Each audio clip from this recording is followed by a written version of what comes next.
मुख्यमंत्री नीतीश कुमार के राष्ट्रपति पद की उम्मीदवारी को लेकर बिहार में सियासत गरमाई हुई है। जहां एक और विपक्ष नीतीश कुमार के राष्ट्रपति पद की दावेदारी की बातें कर रहे हैं, वहीं दूसरी ओर जदयू के राष्ट्रीय अध्यक्ष ललन सिंह ने इन सब चर्चाओं को अफवाह बताते हुए इन पर विराम लगाने का प्रयास किया था और कहा था कि नीतीश कुमार न तो राष्ट्रपति पद के उम्मीदवार हैं और न ही उनकी कोई इच्छा है राष्ट्रपति बनने की। इसके बावजूद भी बिहार में राष्ट्रपति के उम्मीदवार के रूप में नीतीश कुमार के नाम की चर्चा जोरों से हो रही है। वहीं आज जनता दरबार में पत्रकारों ने नीतीश कुमार से सवाल पूछा कि देश का अगला राष्ट्रपति नीतीश कुमार होंगे कि नहीं, तो इस बात को मुख्यमंत्री नीतीश कुमार ने खारिज करते हुए कहा कि नाम छापना बंद करिए, ऐसी कोई बात नहीं है, वह राष्ट्रपति पद के उम्मीदवार नहीं है। लेकर सीएम नीतीश कुमार क्या कुछ बता रहे हैं, सुनिए।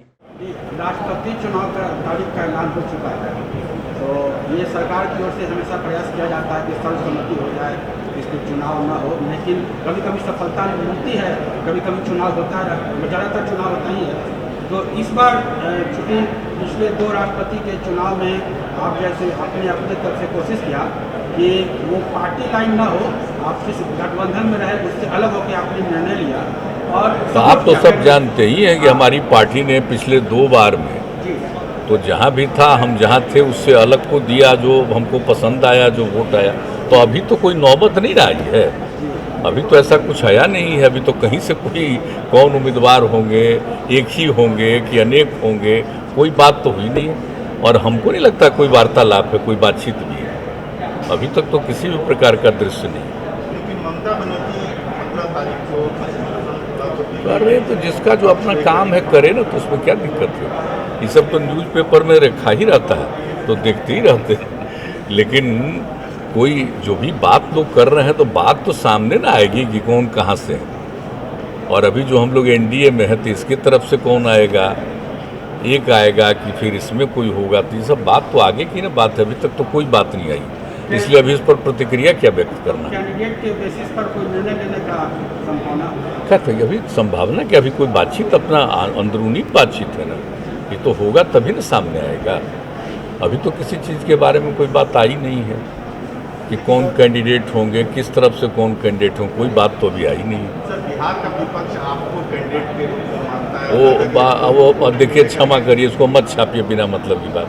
न मेरी कोई इच्छा है, न मेरा कोई है। कौन क्या बोलते रहता, आज से बोल रहा, कई महीना पहले चला एक बार, कभी कोई चला देता है, कभी कोई चला देता है। हम लोगों की कोई दिलचस्पी इन सब चीज़ों में नहीं, हम पहले कह चुके आप लोगों को।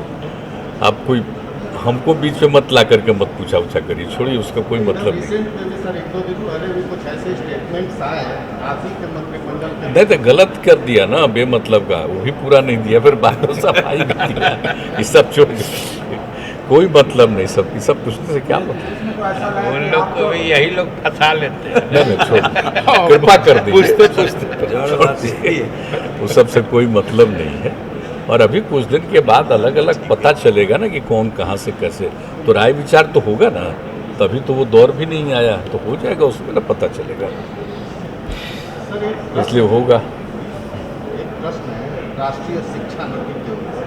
नेशनल एजुकेशन पॉलिसी 2020 अनाउंस हुआ 20,030 की, लेकिन सर उसमें बिहार में कुछ देखने में आ रहा है कि कठिनाइयाँ आ रही हैं। खासतौर से उसमें प्राइमरी एजुकेशन में है कि मदर टंग में होना चाहिए। एक बात जरा जान लीजिए शिक्षा के बारे में, ये बहुत पहले कानून बना सेंटर में। हम लोग उस समय थे खुद ही एमपी, और उस समय का ये बना हुआ है, और उसी के मुताबिक यहाँ पर काम चल रहा है जो बना हुआ है। कोई नया कोई बन जाए तो कोई जो बना हुआ है कानून, उसको देख करके उसी के हिसाब से यहाँ पर चल रहा है, चाहे पंचायत का हो या नगर निकाय का हो, इनको जो अधिकार दिया हुआ वही चल रहा है। तो इसलिए जब वहाँ से कोई बात आती है तो यहाँ से पूरी बात लिख करके भेज दिया गया, और आपको पूरा विस्तृत रूप में ही बता देंगे। क्योंकि कोई भी चीज़ आ जाएगा तो भाई कहना ना पड़ेगा कि भाई कैसे करेंगे। कोई भी चीज़ करेंगे, अब कौन करता है रिक्रूटमेंट, अपॉइंटमेंट करने का पावर किसको दिया गया? तो जो अपॉइंटमेंट करने का पावर जिनको दिया गया है, तो अपॉइंटमेंट तो वही करेगा, बाकी सब चीज़ों को तो देखा जाता है। तो अगर उस समय से पहले से जो तय हो गया कि तीनों स्तर का जो हम लोगों के यहाँ है पंचायत में या नगर निकाय में, और उनके माध्यम से जो हो रहा है, तो अगर कोई नया कानून बन जाए और उसके हिसाब से फिर से राज्य सरकार को के हाथ में ये बात आ जाए तो उस समय बात हो। अभी तो हम लोग ठीक से पढ़ाई हो, सब कुछ हो, टीचर की बहाली वो ठीक करें, तो ये सब चीज़ के बारे में कहना देखना ये तो है, लेकिन अधिकार तो जिनको है वही करता है ना। अभी तो आप जानते हैं कि बहुत सारे केसेज गए हैं, तो केसेज गए हैं तो जांच भी हो रहा है कि हो रहा है कि नहीं हो रहा है, सही बहाली हो रही है कि नहीं हो रही है बहाली। और फिर यहाँ राज्य सरकार की तरफ से अब ये कोशिश की जा रही है पूरा कह करके कि भाई ठीक ढंग से बहाली करिए, और हम लोग तो और ज़्यादा बहाली चाहते हैं तेज़ी से। तो ये सब सारी बातें हैं, तो वहाँ से जो कुछ भी आया उसके बारे में तो पूरी जानकारी दी गई, और हम जरूर कहेंगे भाई हमसे कोई बातचीत नहीं है, हमसे कोई बातचीत नहीं, ये तो विभाग है वही बातचीत किया है।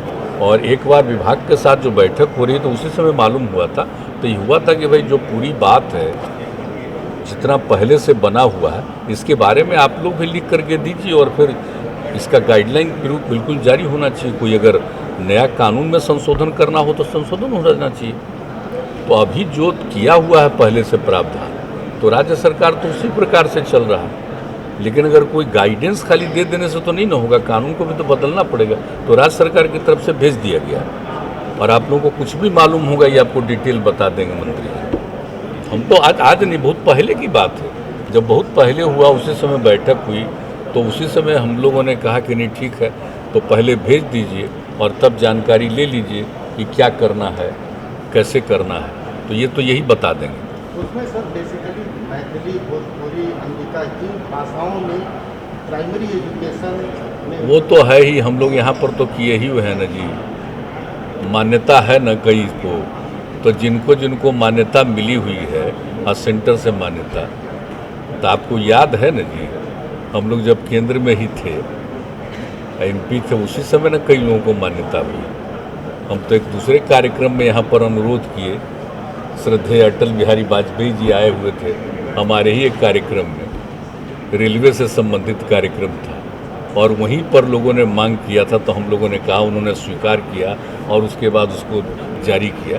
तो कितने को तो केंद्र से ही मिला हुआ है अधिकार, तो जिसको अधिकार मिल गया है उसको तो मिला ही हुआ है, और मान लीजिए किसी को अधिकार नहीं मिला तो उसके लिए भी कहा जाता है कि उनको भी मिल जाए जो लोकल लैंग्वेज है, क्योंकि सब जगह उसकी महत्ता है, तो वो तो हम लोग अपना चाहते ही रहते हैं, तो कोई इशू नहीं है, तो बुलंद रही। ये कहा जा रहा है, अभी फिर से नई बात सामने आ रही है, इतिहास को फिर से लिखा जाए, इतिहास को, हिस्ट्री को फिर से लिखने की ज़रूरत है, इसलिए कि अभी जो हिस्ट्री है या बच्चों को पढ़ाया जाता है तो मुगल रूलर का उसमें डोमिनेंस है, इंडियन रूलर को उतना इम्पोर्टेंस नहीं। अरे तो इतिहास बदल दीजिएगा, हमको तो मेरी समझ में नहीं कि कोई इतिहास बदल जाएगी, जो इतिहास है इतिहास है, हिस्ट्री जो भी है हिस्ट्री है, तो हमको तो नहीं कुछ समझ में आता है कोई इतिहास कैसे बदलेगा, इतिहास तो है ही। आप क्या चीज़ सोच करके बात कर रहे हैं, हमको तो नहीं लगता कोई इतिहास बदलने वाला। केंद्रीय गृह मंत्री ने कहा है कि मुगल रूलर को ज़्यादा डोमिनेंस है। अरे वो अलग बात है, कोई लैंग्वेज लिखने की बात होगी वो अलग बात है, लेकिन जो मौलिक इतिहास है उसको कोई थोड़ी बदल सकता है, उसको तो कोई नहीं बदल सकता। चलिए बुलंद रहिए। अब ये कि राज्यसभा चुनाव हाल में हुआ तो उसमें ये देखा गया कि राजस्थान में एक उदाहरण के तौर पर ये पूरे MLA को चार्टर प्लेन से रिजॉर्ट में ले जाया गया, फिर जयपुर में लौटा के लाया गया वोटिंग के दिन पहले, तो इतना जो एक्सरसाइज चल रहा है ये लोकतंत्र में। और जहाँ जैसा एक्सरसाइज चलता है जरा वहीं पूछिए, हम लोगों के यहाँ एक्सरसाइज कैसा चलता है देख रहे हैं, यहाँ 12 के बाद से क्या चल रहा है। पहले यहाँ भी कुछ होता था, तो बाद में सब लोग, सब पार्टी के लोग एग्री कर गए, यहाँ होता है देखते। तो जैसे बिहार जैसे मामूली राज्य का भी लोग अनुभव देखें, ध्यान दें, हम तो यही करेंगे। एक बात है, वो भी इसी सरकार की पहल पर हम सहमति तो कितना ज़्यादा हम लोगों ने शुरू किया कि भाई कोई तरह का नहीं होना चाहिए। अब देख रहे हैं इतने दिनों से तो चल रहा है, यहाँ पर भी चाहे MLC का चुनाव हो या इसका राज्यसभा का चुनाव हो, हर चीज़ में आप देख लीजिए कि जिस तरह से चलता है। बिहार तो कई क्षेत्रों में नज़ीर बना हुआ है। हाँ, जो हम पहले यहाँ भी कुछ इधर उधर होता था, बाद में देखे कि इन लोगों को दिक्कत होती थी, तो बात भी बहुत पहले से ये हो गया। 12 से ही हमको लगता है कि सब चीज़ हो गया है, यहाँ सब ठीक किए। अब जहाँ नहीं होता है वहाँ के लोगों को सोचना चाहिए। चलिए, अगर आपको हमारा वीडियो पसंद आया हो तो इसे लाइक करें, सब्सक्राइब करें और साथ ही बेल आइकन दबाना ना भूलें।